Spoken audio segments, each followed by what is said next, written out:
며칠 전이 어린이날이었습니다. 어느 온라인 서점에서는 어린이날을 맞아 이렇게 특집 광고를 내걸었습니다. 여기서 BL은 남성 간의 동성애를 그린 장르를 일컫는 단어입니다. 어린이날을 맞아 전 연령이 즐길 수 있는 동성애 만화라며 홍보하고 있는 것입니다. 이것을 힐링물이라고도 표현했습니다.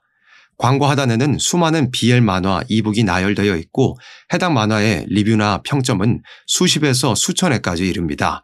이 장르를 소비하는 사람들이 상당히 많다는 의미이고 시장의 규모도 무시할 수 없는 겁니다.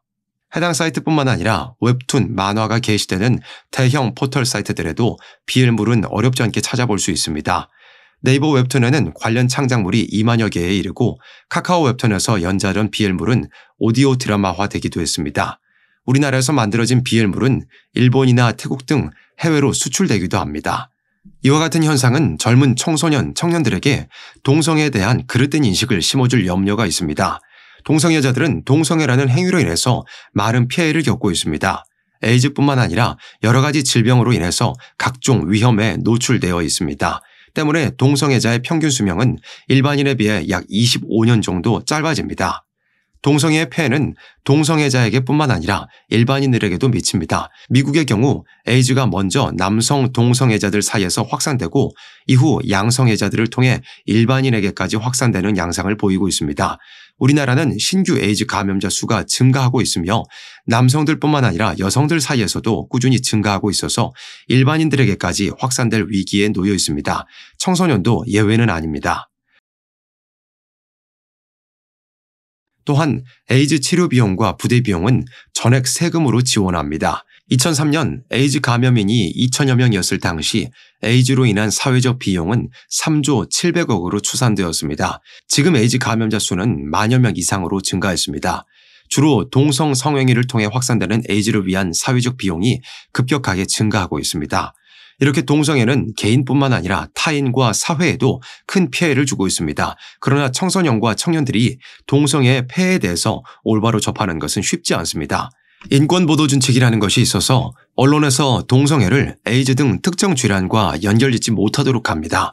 전국 몇몇 지역에서 시행되고 있는 학생인권조례는 성별, 종교, 가족 형태, 성별 정체성, 성적 지향 등을 이유로 차별받지 않는다는 것을 주요 내용으로 하고 있습니다. 성별 정체성과 성적 지향이 차별금지 사유에 포함되어 있어 학생들은 학교에서 동성애에 대한 비판적인 내용을 교육받기 힘듭니다. 동성애가 문화 속에 스며들어와 사람들의 인식을 변화시키는 현상은 분명히 사상적인 배경이 있습니다. 마르크스는 정상적 가족을 자본주의를 지탱하는 중요한 축으로 봤고 자본주의를 무너뜨리고 공산사회를 이루기 위해서는 정상적 가족 제도를 흔들어야 한다고 주장했습니다. 성혁명을 주장한 공산주의자 비레름 라이히는 성적 해방을 통해 사회 해방을 이룩할 수 있다고 주장했고 성해방의 방식에는 동성애도 포함된다는 주장을 했습니다. 문화적 공산혁명을 주장한 안토니오 그람시는 어린아이들에게 동성애를 가르쳐야 한다고 주장했습니다. 대한민국 좌파들이 교주처럼 추앙하는 공산주의자 슬라보의 지적은 동성애 인권을 위한 투쟁을 하려면 체제전복을 위한 투쟁을 해야 한다고 주장합니다. 동성애 정치 투쟁을 벌이는 콜린 윌슨과 노라 칼리는 동성애자 억압에 맞서는 투쟁은 자본주의 사회를 철폐하고 자본주의가 왜곡한 성과 성 역할을 바로잡는 투쟁이다라고 주장합니다. 동성애 옹호 집회에 공산주의 깃발들이 등장한 것도 동성애 투쟁의 배후에 공산주의가 있다는 것을 보여줍니다.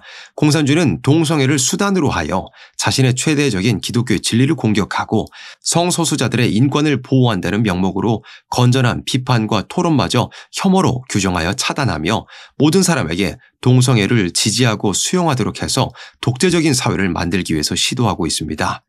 성적 지향, 성별 정체성 등을 이유로 차별해서는 안 된다는 차별금지법 평등법은 동성 간 성행위야 성별 변경에 대해 반대할 수 있는 종교와 양심과 학문과 언론의 자유를 심각하게 침해할 위험성이 아주 큽니다. 차별을 금지한다는 명목을 가지고 있지만 신앙과 양심의 자유에 따라 동성애를 반대하는 사람들을 인권 침해의 범죄자로 몰아가고 모든 국민에게 동성애를 지지하고 수용하도록 하는 독재적 법이 될 위험성이 큽니다. 동성애 문화와 투쟁은 세계적인 현상이 되었습니다. 유엔은 범세계적 정기검증이라는 것으로 193개 회원국에 성혁명에 동참하도록 압력을 행사합니다. 이를 통해 유엔은 회원국들에게 성적 지향과 젠더 정체성 권리에 관한 수많은 권고안을 낸 바 있습니다. 각 나라들은 권고받은 사항을 개선하기 위해 어떤 조치를 취했는지 보고서를 제출해야 합니다. NGO, 비정부 단체들은 유엔 회원국들이 유엔 위원회의 권고 사항을 준수하는지 개별 국가 차원에서 감시하는 감시자 역할을 합니다. 우리나라에서는 참여연대가 대표적입니다. 유엔은 대한민국의 차별금지법 제정, 낙태죄 폐지, 성소수자 차별 철폐 등 성혁명에 동참하라며 권고합니다. 참여연대와 같은 단체들은 이것을 우리나라 정부가 이행하는지에 대해 감시하고 다시 유엔에 의견을 전달하여 정부를 압박합니다. 현재의 유엔은 이렇게 성혁명을 위해 힘과 재원을 사용하는 기구가 되었습니다. 세계 여러 기업들도 동성애의 확산에 동참합니다. 구글, 애플, 마이크로소프트, 메타, 아마존, 테슬라, 소프트뱅크, 소니, 파나소닉, 인텔 등 세계적인 기업들이 동성애 옹호 행사에 참석합니다. 동성애를 비롯한 여러 가증한 행위로 불의 심판을 받아 멸망한 소돔. 지금 이 세상은 성경에 예언된 대로 소돔과 같이 되어가고 있습니다. 성도와 교회의 사명은 잘못된 인식에 잠식되어가는 다음 세대를 깨우치고 죄악에 빠져있는 생명들을 회개의 길로 인도하며 흑암 덮인 세상 속에서 예언의 말씀으로 빛을 비추고 성결함을 지켜 다시 오실 예수님을 기다리는 것입니다.